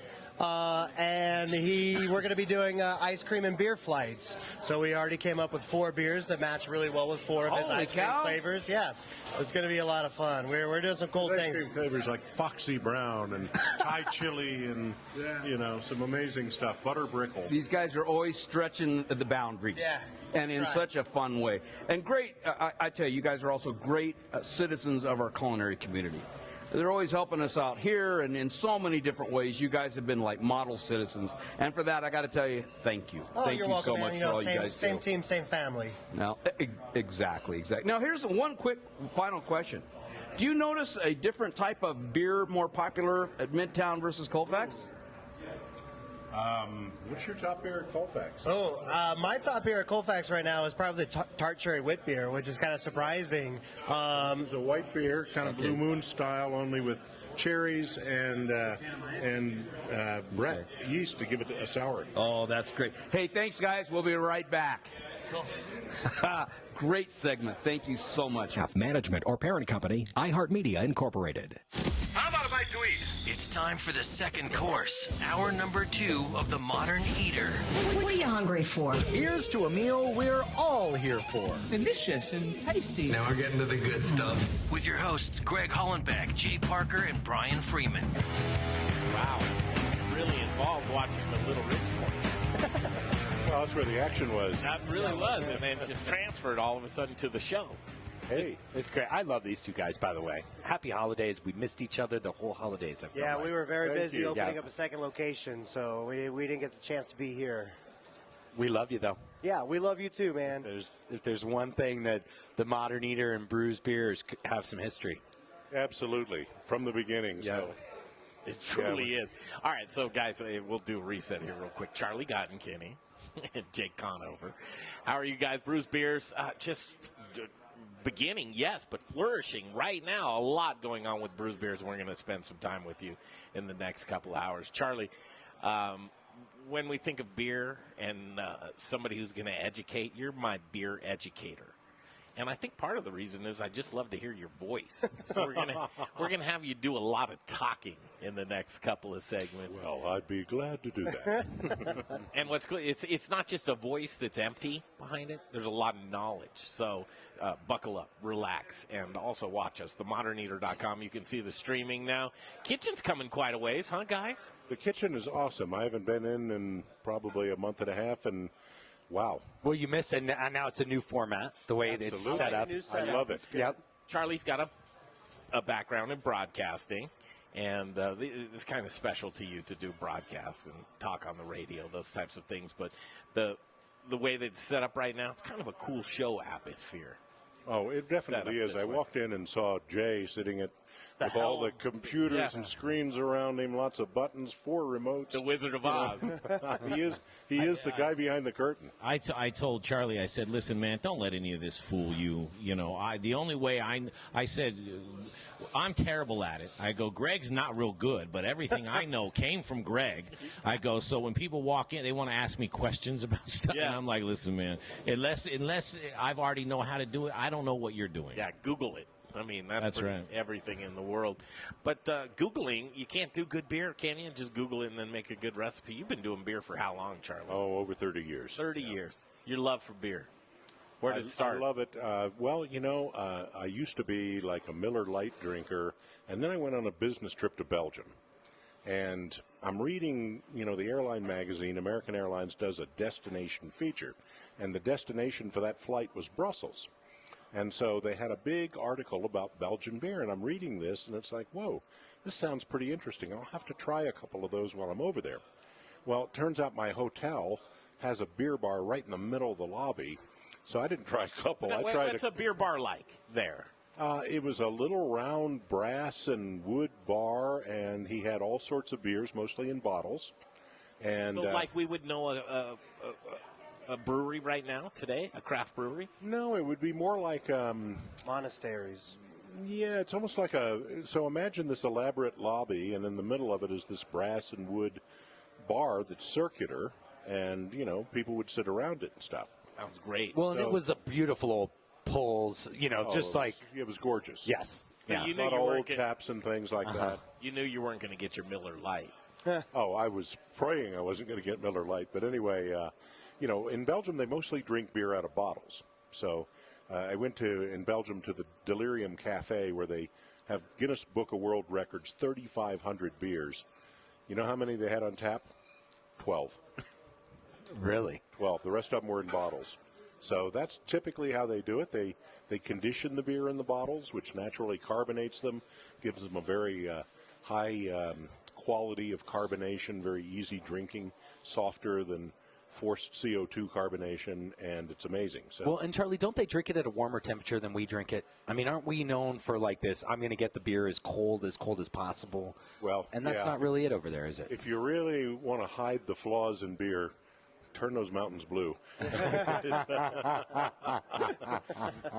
But cold hides a lot of things. So the better beers are usually served anywhere between 45 and 55. These are the strong beers, the really expensive ones that are the pride of the Belgians. Helps the aromatics come out, really helps the fruit shine in them. Mm-hmm. Well, it's interesting because with fruit, a lot of times people don't realize you want to take things like strawberries out and warm them up, peaches, take them out of the refrigerator for a little while and eat them when they're warm. Same concept, exactly the same concept. You know, if you have the strawberries ice cold, you're not going to get as much flavor as if they're, closer to room temperature. I love it. Jake, here we go. Here we go. Talk about you, man. I mean, where'd you begin to love beer? So I was a chef for a long time, and I was really tired of working 16-hour days, 6 days a week. So I got it. Sorry, I shouldn't say that in front of the chefs here. But, they might relate. I know. I'm very personable, so I just kind of started bartending, and I worked at the Ale House in Amados for about 3.5 years, and I got my first level Cicerone through them. Bruz, I actually opened up in the neighborhood that I live in, so I became good friends with Charlie and with Ryan. You And stole him away. yeah. Did you really? And then Ryan lived in Lohi, so he would come into the ale house and see me there. And finally one day he called me up and was like, hey, man, I want you to come sell my beer. And I was like, let's do that. I'm going to do that from now on. So I've been with the company now for almost 2 years, and Seems like we've known each other for way I longer. know, than right? 2 years. Totally. Like 2 years. I used to see Jake all the time because I went to the ale house a lot. Yeah. He'd always be there, and Always there. So yeah, when Ryan said, I'm thinking of talking to Jake, and please do. Yeah. And it worked well. But you're kind of a front of the house guy. You're a drinker. I mean, a Cicerone. I mean, you like to partake in the beers. Absolutely. That taste, so not really a brewer style. No, I right? don't do too much of the brewing. My brother and I, we would home brew a little bit when he lived here. We grew up in Southeast Aurora. I'm a Colorado native, and he's since moved to Georgia and took all of our brew equipment with him. So I haven't done a whole lot of brewing, but I mean, when we have a 15-barrel system at our brew house, I'm really not needing to do any of the brewing. We've got some really good, knowledgeable people under our belts. So and you guys just got a new brewery. We did. We upgraded last year. Yeah. When we knew we were going to move into what's now the Colfax and York location, we had a 4-barrel brew house, which is tiny and very labor intensive, and we said, okay, we got to have a bigger brewery. So we went out into the market and found a really nice 15-barrel system, which allows us to brew enough for both locations. Okay, hang on where the location is. We're going to kind of do the reveal of it, but the original in Midtown. What's the address there, guys? 67th and Pecos. That's the OG. That's the one. 1675 Pecos. And you're doing well there. Very well. Which is great. The neighborhood, it took to the neighborhood. I always say, if the neighborhood's going to accept you, they're going to be patrons of your brewery. You're going to do okay. The day we got our certificate of occupancy, we were saying, okay, we're going to open tomorrow. And then it was like, no, we're going to open today. We put it out on Facebook, and we had 150 people in the tap room by 5 o'clock. Yeah, and unbelievable. The neighborhood had been waiting, for us to open. They were, anticipating after many months of construction. And what a luxury. A lot of breweries would say, oh, my goodness, I wish that we had. And I think at that point in time, it was probably only about maybe 300-400 houses that were in the neighborhood, and now there's over 1,000, so it's really grown around us. We signed the lease, there was about 50. Yeah, wow. 50 houses. And now how many? over 1,000. Over 1,000. Really? Yeah. Oh, wow. And they're still building. But your patio is one that I can't wait for summers to go on your dogs patio. allowed. Yeah, dogs are allowed inside out, and we actually just expanded another patio on the south side. So we have a south and an east And a side garden patio. to look at. And a garden. It's a great place. And what a rec center with a big, you guys do events and festivals, a beer festival. Yeah. Okay, guys, hang tight. We have a full another segment. This is so cool because we have them both here with us, Charlie Gottenkinney and Jake Conover here with us from Bruz Beers. That's the original location. They've got a new opening. We're sharing it with you. That's going to come up next right here on the Modern Eater Show on iHeartRadio. That was a great one. Charlie's always such a great guest. Speaking of great guests, look who I've got over here. Chef Dane, after his all-star appearance on the table. Wow. Yeah, thank you. Wow, Appreciate it. what you made for us was incredible. Thank you. I appreciate it. Thank you very much. How do I got to tell you, if you're looking for a personal chef, whether it's a party or whatever it is, call this guy. You're going to be really, really happy. Dane, how do they jump in the pool? Yeah, so obviously find us on our website, chefdaneskitchen.com, or Instagram at Chef Dane's Kitchen. We post all of different events that we're doing. I didn't really mention this, but we're doing pop-up dinners. We find different venues in Denver that, like art galleries, places that don't have a food and beverage program, and we set up tables and we do like 5-6 course dinners. Wow. Yeah, so we do that. We're going to start doing that next month, and yeah, so we'll be posting about that, ticket prices, and where you can buy tickets. Oh my gosh. Yeah. Do yourself a favor. Seriously. Get in touch with this guy. Know what's available for you. Give us that website one more time. So it's www.chefdaneskitchen.com. chefdaneskitchen.com. Yep. That's awesome. Hey, we're going to be back. We've got words from Encore Energy, Rocker Spirits, and our friends at Aspen Baking. We'll be back. Saving money is making money. Your savings is just a phone call away. Call Brian Rizzuto now, 720-245-5771. 720-245-5771. It's Encore Energy. Rocker Spirit. 30 seconds till I read. It's a place to hang. It's about quality. It's about taste. It's about passion. Infused with American spirit. Rocker whiskey, rocker rum, rocker vodka. Get ready for 15 seconds till I read. an experience. Old Town Littleton. And if you get hungry while you're sipping on some drinks, they've got the best food truck line in town. Open Thursdays, Fridays, Saturdays, and Sundays. Rockerspirits.com. Rockerspirits.com. Okay, back to the show in just a second, you guys, but it's your Aspen Baking Minute here, where we talk about aspenbaking.com. Whether you're into hoagies, focaccias, ciabattas, baguettes, croissants, bear claws, lobster rolls, pound cakes, coffee cakes, or just a nice dinner loaf of bread. AspenBaking.com is where you want to go. You'll go there, but you won't find any preservatives or artificial colorings or chemicals. They don't do that kind of stuff. Oh, I'm so glad. So am I. They stick to the good stuff, which is butter, sugar, and gluten. You know, if you're not into gluten, you're not into gluten. Pronounce it. Hey, but Jay, I like to stay at the office all day and work hard. What can they do for me? Well, they can cater your hard-working employees and yourselves, and in that catering, you'll get some nice, delicious Rome sausage, too. So we'll do the website. We'll get back to the show with Bruz Beers and Jake and Charlie. It's AspenBaking.com. Yo, what's up? This is Justin Brunson, Ultra Meat and Cheese in Denver Central Market. I'm a meat guy. And you're listening to the Modern Eater Show on iHeartRadio. That's the guy for you, Justin Brunson. Love him. Boy, he works hard. Man, he does. And he combined Masterpiece Delicatessen. They shut it down over there on Oh, Central. did they So- really? I didn't know Yeah, that. but you know what? The guy, he wanted to save all these families' jobs and people he worked with forever. So he brought it into Old Major, and they're doing Masterpiece out of Old Major. Oh, that's good to hear. Throughout the week. Yeah, so they used to go, Old Major would go Wednesday through Sunday. They'd shut it down for a couple of days. Now they're going throughout the week and doing some lunch. Well, too. I worked right across the street at the ale house, so I used to go over there and get their white truffle egg salad sandwich. Oh my! Yeah, God. isn't that good? Oh, We're it's kind so of all good. in this together. Oh, my God. Even did you guys know? So Chef Christopher Moore, he's here from Degree Metropolitan Food and Drink. He's like, oh, I got to talk to these guys from Bruz. We want to do a tap takeover. Yeah, we've kind of been talking about Been that a working little that. bit. Yeah. Yeah. Speaking of tap takeovers, you got a permanent one going on Colfax. Congratulations, you guys. Thank you. Permanent tap takeover. Yes, and the new location. Tell us where it is now. What does that look like? So it's Colfax, New York, on the southwest corner. It's right behind Hot Mamas, which is a ladies' workout studio. It's a really unique, cool tap room. From the outside, you wouldn't realize is as big as it is. Everybody who comes in is like, "Oh my God, it's beautiful."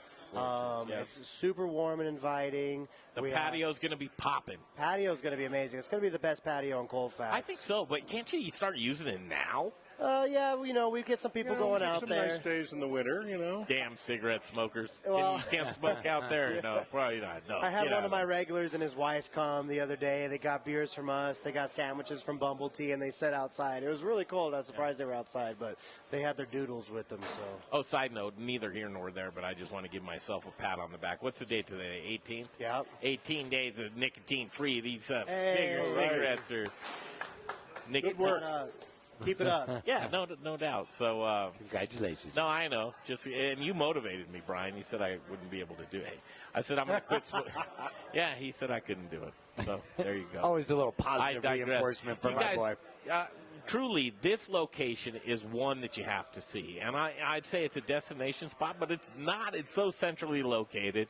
You're right on top of it. You're in the city, and I'm telling you, when you look around town like right now, Rhino's kind of getting a little dried up. Larimer's a trip.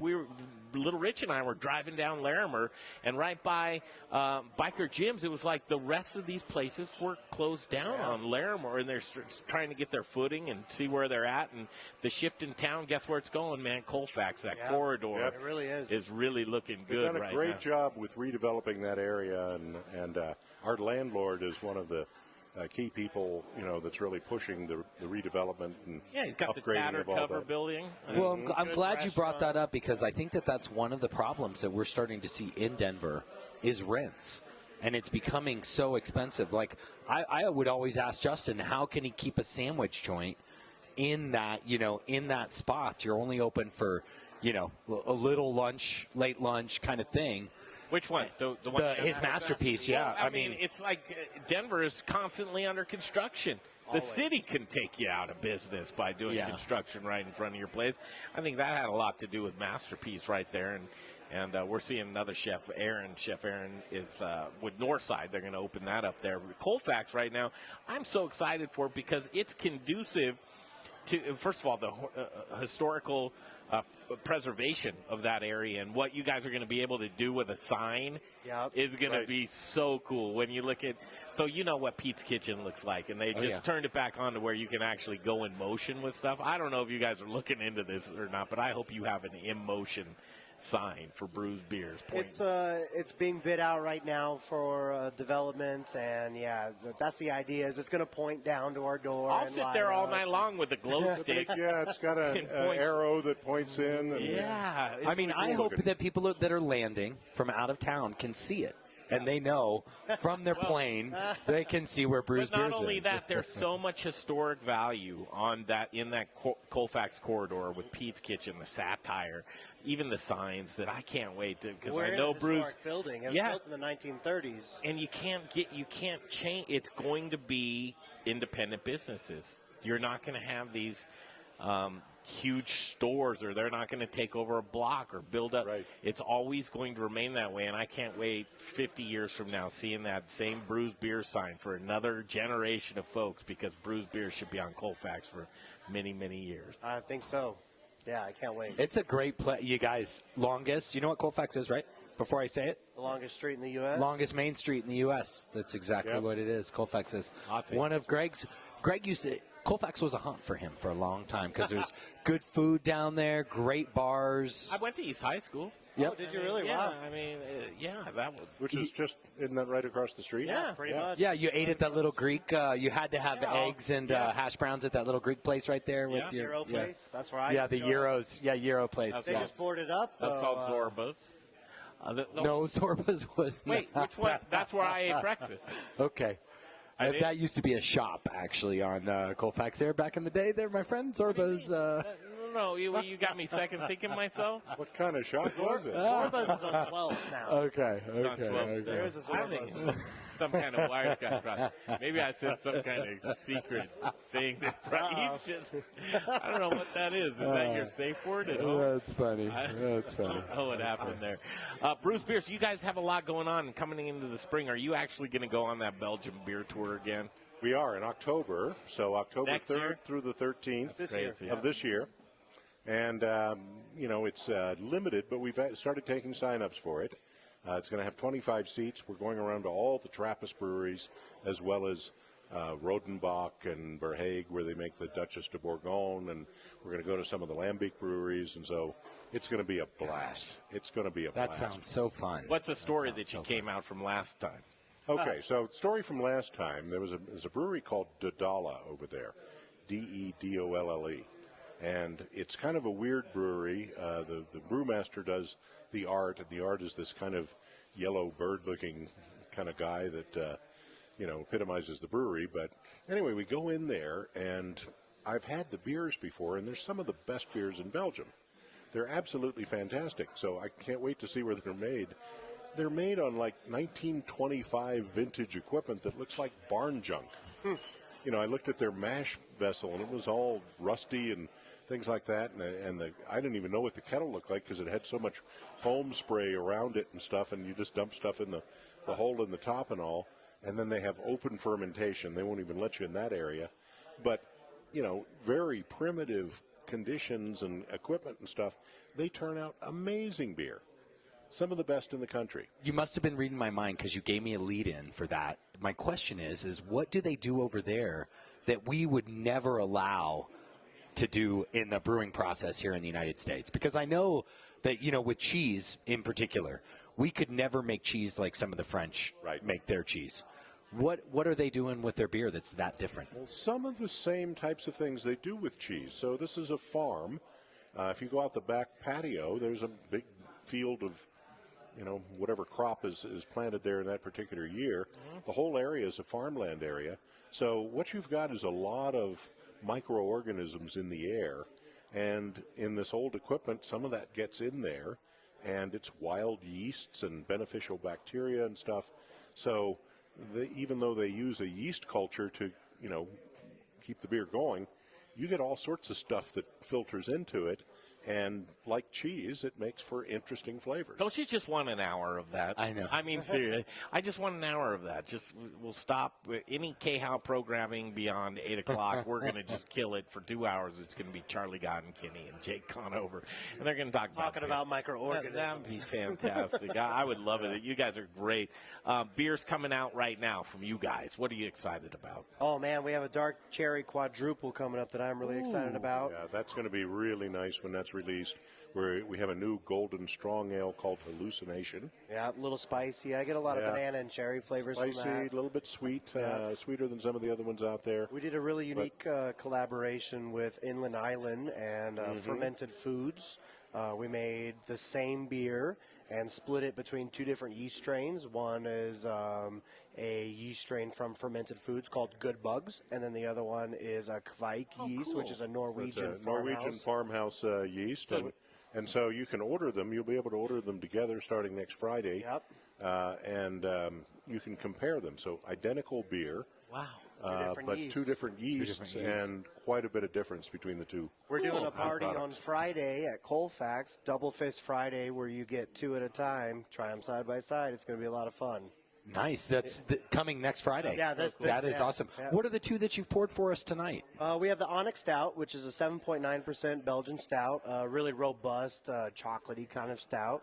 And then we also have a Session Pale Ale, which we brewed that in collaboration with DC Pie, which is a neighbor right across the street at Colfax in New York. Amazing food, amazing pizza, and the best wings you'll have. Well, you guys are settling in. You're getting some partners there. We're making friends. I see pizzas coming over there and beer going over there. And it's just most back and definitely. We have a bunch of barrel-aged stuff coming out in the next few months. We have some tequila barrel-aged beers. Where'd you get your barrels? From different places. So we got a bunch from Breckenridge, and so we've got Breckenridge bourbon barrels and then also port barrels, which were used to finish Breckenridge whiskey. And those are bigger barrels, and they've got the port wine I thought you said you take. had tequila barrels. We also have those. Okay. And then we have some that were Aren't they going to be on the show? red wine barrels and whiskey barrels. And Who? Suerte?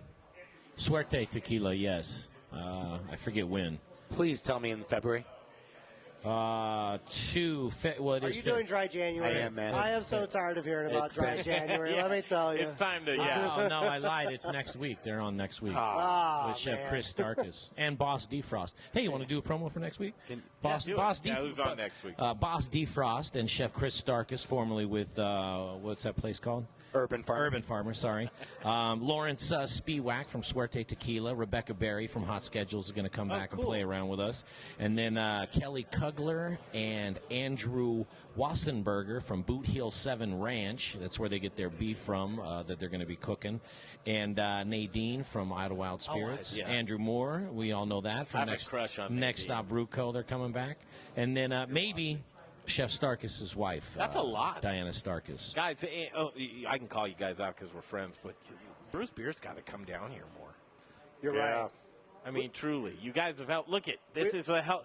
You know, This the is the house house that you Bruce Beer's built. you Hey know? man, I love coming down here. You know me during the summertime. I'm here every Saturday, Yeah. but this You're winter growing. we were so busy. Right. We just I'm sorry to neglect you, but we had to. Well, Just a little bit. We're back though. We're back. Congratulations on the growth, man. Thank you so much. You guys obviously are doing something right because you've got a crowd always. Yeah. And to get ready for the new location, we brewed like maniacs in the fall. So we've got a lot of stuff.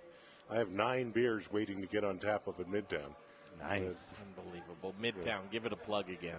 1675 West 67th Avenue. Yeah. And then At the intersection of 67th and Pecos. 67th and Pecos. Colfax. And then 1495 York Street on Colfax the in York. southwest corner Yeah. of Colfax in York. Southwest corner. It's right in the city, man. Across the street I from know, a but Chase. I'm trying to Oh, think, I'm glad they put a you- Chase there. You remember where the Arby's was? They shut the Arby's down. Yeah, Then Chase now Bank. the Chase's Bank. Okay. We're right next Glad to door see. to the School of Traditional Chinese Medicine. ISBA Spa's down on the bottom, so if you ever go there, get beat with oak leaves in the bottom. Gotcha. Yep. Okay, I've parking. been, actually, People yep. want to know probably parking. Did you work out deal with Chase or anything like that? Still working on that. I'm kind of schmoozing them up a little bit. Cool. We do have a large parking facility behind the School of Traditional Chinese Medicine. It's $1 for 3 hours. If you're really cranky about the $1, I'll give you $1 off your Yeah, beer. and if you're going to a brewery, and you want to actually have a good time and be responsible, man, it's an Uber. It's probably wherever you live in the city. There, it's going to cost you $6 or $7 to get there. There's And tons then- Just the way to go. Yeah, which is the. Then you can total have the way to strong go. beers. Hey, Yeah. Charlie, you're going to stick around and hang out with us with these other folks, huh? Yeah. Want to do that? Sure. Settled in? Yeah. Got the beer? Got the Got stories? beer, got the stories. It's got, January, man. You got the storytelling shirt on. Yeah. Well, My lumberjack. we just need a fire and Charlie and leather chairs. I know. And I want cigars. him to read me stories every night, man. We got That's how I liquor could in go the to sleep corner. every night. I know. Have you? These other guys are Belgian beer as well. Are you Yes, they are. familiar And, with that? We know. We've known Zach for a while. Do you share trade secrets with each other? We don't need to. We've collaborated, though. Have you Yeah. really? Yeah, we they do. make great beers. Fantastic. And We made a blonde and a blackberry blonde with them. They turned out Yes. fantastic. Oh, speaking of collaboration, that terrifying plane ride that I took up to High Wire Hops Oh, to yeah. go get some fresh hops with what was it? Aviation. Flightco. Flightco. Yep. Flightco. Did that beer turn out great? turned out amazing. Okay, I'm glad. We've still got a little bit of it left. The hops have faded a little bit at this point. I but risked my life for it. Yeah. Well, not really. I'm not a big fan of tiny planes. Oh, man, it was terrifying. Hey, Ryan Evans, if you're listening or watching, which I'm sure you probably are, we'll see you next time. Yeah, get in here. Thank you, Jake. There he is. Jake's back at the Colfax location. You'll see your face down there. All the time. There. All the time. Always there. All the time. 7 days Putting a week. things together. He works long days, 7 days a week. That's and right. We'll break off and we'll come back. Charlie's going to stick around, and we have coming up next. What do you think, Zach Nichols? Zach Nichols, Cellar West Artisanal Ales. That's next on the Modern Eater Show on iHeartRadio. Wait, we're over here in Little Rich's Corner with Hannah. So now it's the Hannah Minute. Hannah, man, you made some great desserts. Where in the blazes did you come from? I started at the Broadmoor, made my way to Marriott. Oh, I've heard of that place. Yes. Nice. So, yeah, I've always wanted to do private catering, so it's awesome. And so I see you're Sue and pastry chef. Yeah, so Dane doesn't like pastries, so I do all the pastries and then Shame on you, Dane. assist with everything else he needs. So, yeah, it's awesome. So pastry, what type of things? So that can encompass a lot of things. Yes. What's your favorite thing to bake?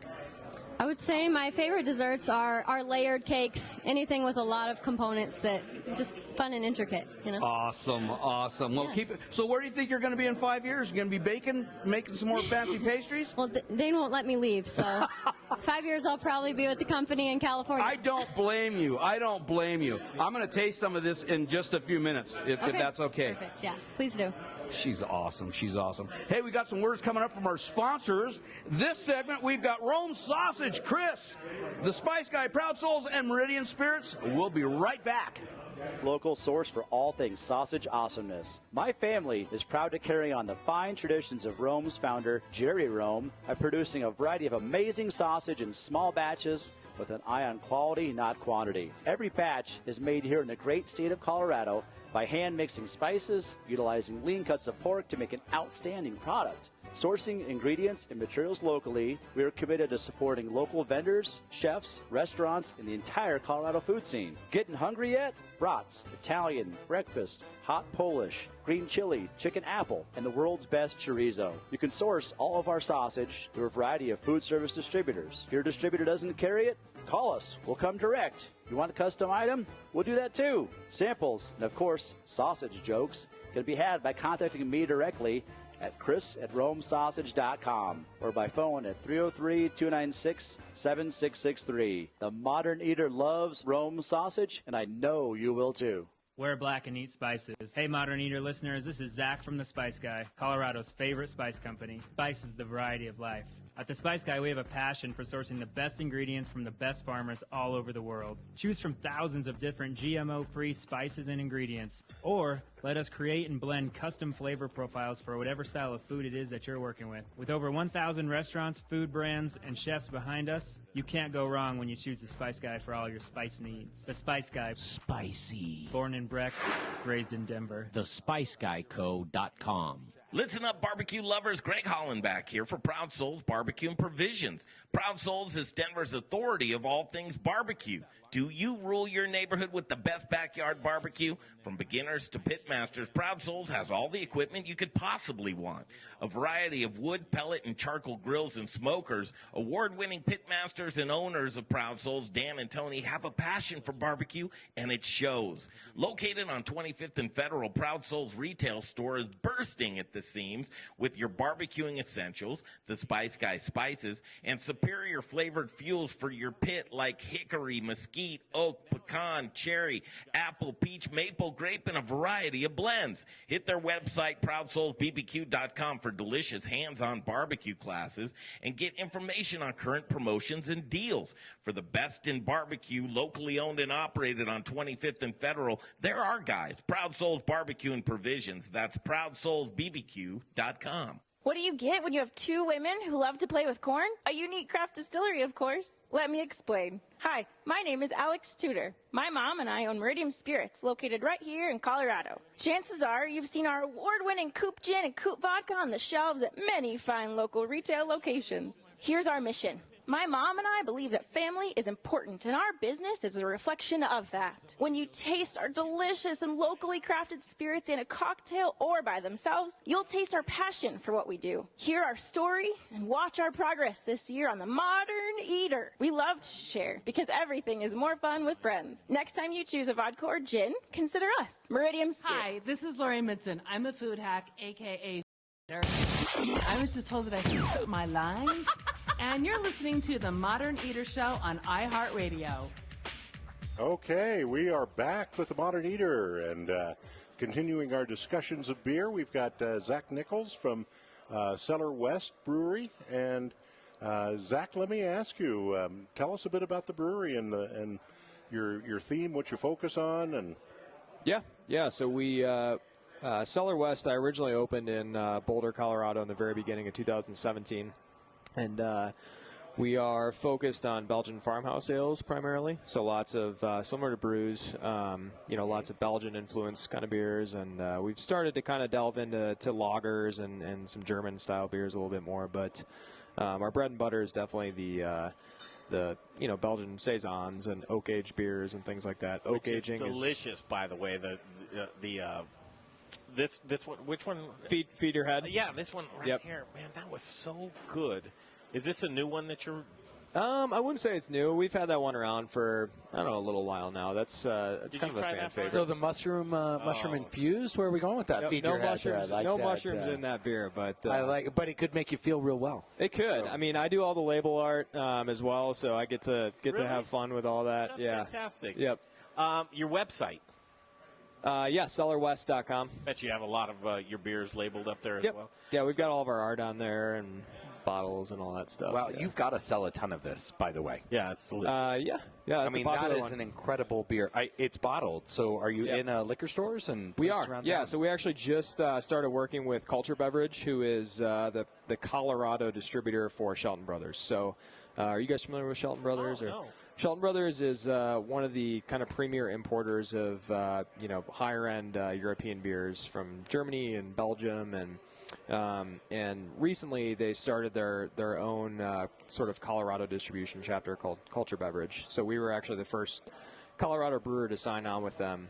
So we fit really well into their portfolio. Lots of real authentic Belgian beers, and then we sort of do our spin on it as well. But so they do just about all of our distribution for us. So you can find bottles of our beer around Denver and the Front Range. We tend to do best with the kind of beer that we make in sort of corner, more specialized wine shops, things like that. Oh, really? Yeah, you're probably not going to find our bottles at the corner grocery or the gas station that's selling 30 racks. But the big guys like that. the Argonauts and the Applejacks, will they have Argonauts got our beer. Applejack has our beer. Yep. I've got to tell you, I've never had or even heard of the double saison. Where'd you? Yeah, it's not really a style. It's sort of so basically we brewed a big saison and we were like, okay, how do we brand this or market it? What do we call it? Sure. Okay. You know what saison is? No, give it. It means season. Okay. And it was beer that farmers brewed for their migrant workers who would come around and help them during the harvest. And they would have a contract, so they would provide lodging and food and up to 5 liters of beer a day. Keep them happy. Yeah, and so what happened is they figured out that, the best workers were going for the farmers that made the best beer. Interesting. And so the saison style started. Originally it was fairly low gravity, so these larger ones are, more of a modern thing, but, they're delicious, and this one is an excellent example. Yeah, this is definitely going to be more of a modern twist on the saison, not just the alcohol percentage, but we dry hopped it with Mosaic and Equinox hops, which are 2 American hop varieties, kind of a fruitier hop variety. Definitely not like an IPA style beer, but getting a little bit of that kind of fruity American hop character in there. And this does have Brettanomyces in it, which is going to be a wild yeast that is, giving it that sort of like funky, dry character that is a little bit different. I love this because probably terrible correlation here, but I feel like this is the millennial version of Charlie. Right here. No, and I don't know if this is wrong or right, but Belgian style beers, what he's doing right is this bastardize it. It's so traditional in the Belgian styles, and here's a double. It's like, how dare you, young man? This is the least traditional of all the Belgian styles because it was basically homebrewed on farms by farmers, and they would use whatever ingredients they had, so they were all different. Yeah, I mean, that's why the workers but would do say. you like the direction of how this is what you're saying? Because this is an interpretation of what I'm saying from you, right? Yeah. This is your expression.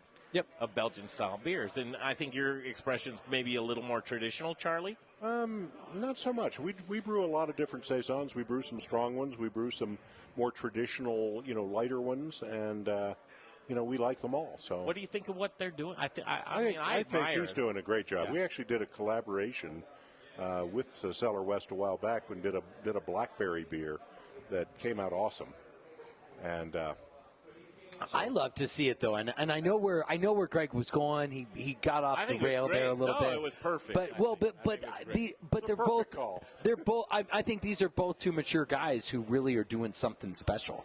I mean, and that's what I would say. I was talking about the styling of the Belgian style beers, the traditional sense of that, and I see a little bit of tweaking that you're doing here, and I like the expression personally, and that might be something that Charlie wouldn't be at the liberty to do within. Well, yeah, we actually do a lot of tweaking ourselves. Yeah. So Saison is a style that's really been embraced by American craft brewers. Interestingly enough, the Belgians aren't that wild about Saisons. They consider them, country. Yeah. And where they've been embraced is in the U.S., and the innovations with them, taking the style further than just the traditional way, is really. Why wouldn't the migrant workers get more of a complex beer, Charlie?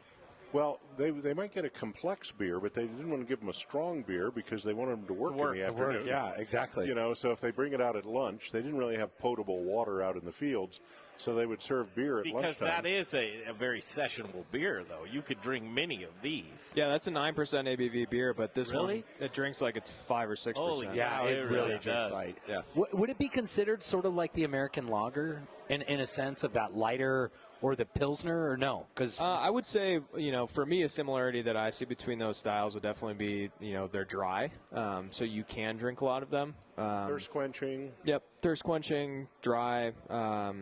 So there's some crossover there, but stylistically, they're quite different. I mean, all the way down to ale yeast, which is what Saison is made with, is quite different than lager yeast. Just the way it functions and. But he put Brettanomyces in this, which is a wild yeast.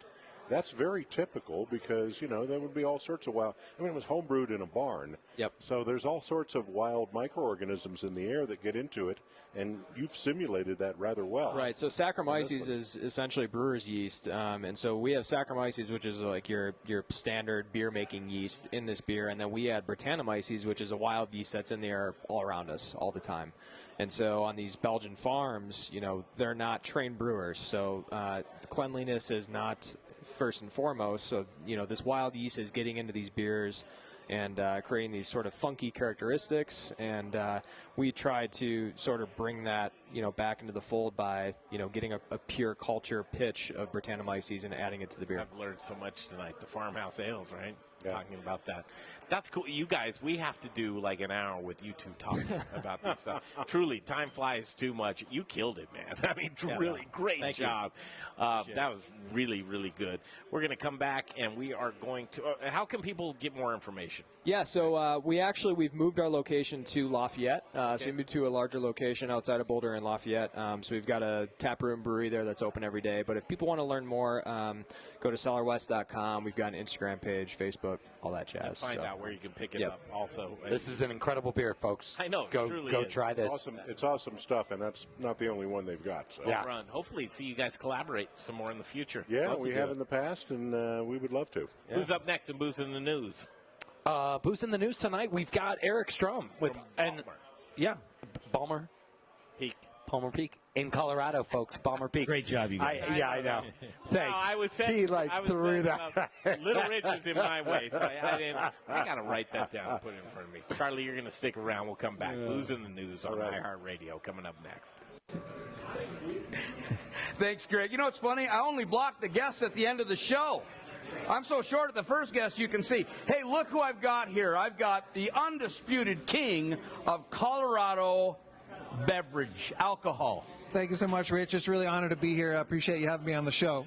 This is like royalty. I love when Kevin comes here. Tell us about your child here. Sure. I'm the editor of this magazine. It's called Colorado Beverage Analyst Magazine. So basically, it's a one-stop reference for the trade in Colorado. Anything beverage that you want to know about is in this magazine. So this is good for like beverage directors, bar managers, liquor store owners, portfolio managers. So a trade publication.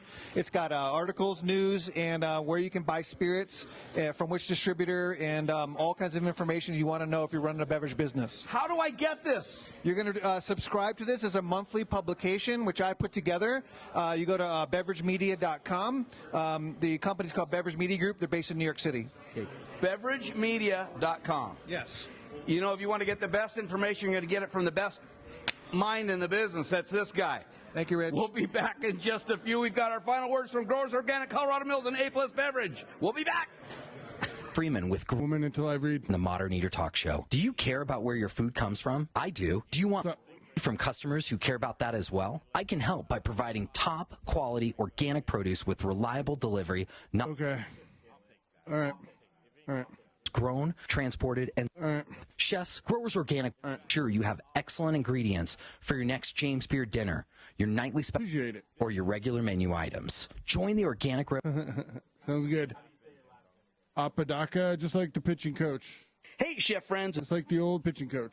Tortillas. Raquelitas, known for hyper-local, innovative, and healthy tortillas and chips, served by Colorado's top chefs, and that's why we only use Colorado Mills sunflower oil. If you, too, want to serve the healthiest, most vibrant-tasting foods, you must use Colorado Mills. Colorado Mills is hyper-local, Colorado-grown, cold-pressed in Lamar, Colorado. Whether you bake, fry, or saute, get your Colorado... 5 and into live read. Growers Organic, and Dawn Foods. For the best oil in the business, use Colorado Mills. Anything to your mohawk? No. Mike's hot. Okay, back to the show. Jeff Rourke and A+ Beverage Solutions right now. I don't have Jeff Rourke's copy in front of me, but I don't. You don't need it. No, seriously. Might need it for the phone number, but probably not. I call Jeff all the time, just like you should. He's building out the best custom tap lines around. He's the most trusted man in the industry. And that's what it's all about. The beer tasting the way the brewer intended it to taste. Tap lines are important, so is maintenance. He'll do them both.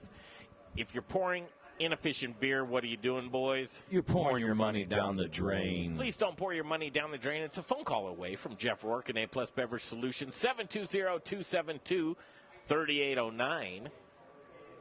720-272-3809. Jeff Rourke and A+ Beverage Solutions. Now it's time for the Modern Eaters Booze in the News segment. I like my beer cold, my meat grilled, and my entertainment explosive. All we need is a chair and a cooler beer. Here's your booze news. All right, booze in the news, all the booze in the news right here on the Modern Eater Show on iHeartRadio. Ballmer Peak Distillery. Say that 5 times, just quick for me, you guys. Ballmer Peak Distillery, Ballmer Peak Distillery, Ballmer Peak Distillery, Ballmer Peak Distillery, Ballmer Peak Distillery. Perfect. See? All right, awesome. Did you live around there when you grew up? Where'd you grow up? Ballmer Peak? True. I did not hit my Ballmer Peak until I was in my 20s. Okay. Wow. But yeah, no, we're both actually from the Phoenix area. Really? Yeah. How'd you get turned on to Ballmer Peak? Well, when we turned 21, we were able to start experimenting with booze, and I think that's when we found our... Yeah, you waited till you were 21, I'm sure, boys. Look, my mom's watching. Eric Strom, Austin Adamson. Who's Eric? Who's Adam? Eric. Austin. Austin. Good to see you guys.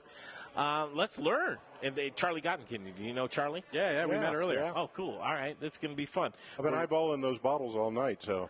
Have you really? Yeah. What catches your eye? Clear whiskey. Clear whiskey? Yeah. Well, basically, it's just whiskey that's not being aged yet. Aged for a minute. Yeah, technically. For no less than 1 minute. All right. Guys, you have an interesting model here. You like to make spirits, right? Yeah. Where are you located? We're in Lakewood, kind of right up against Green Mountain, Alameda and Xenon.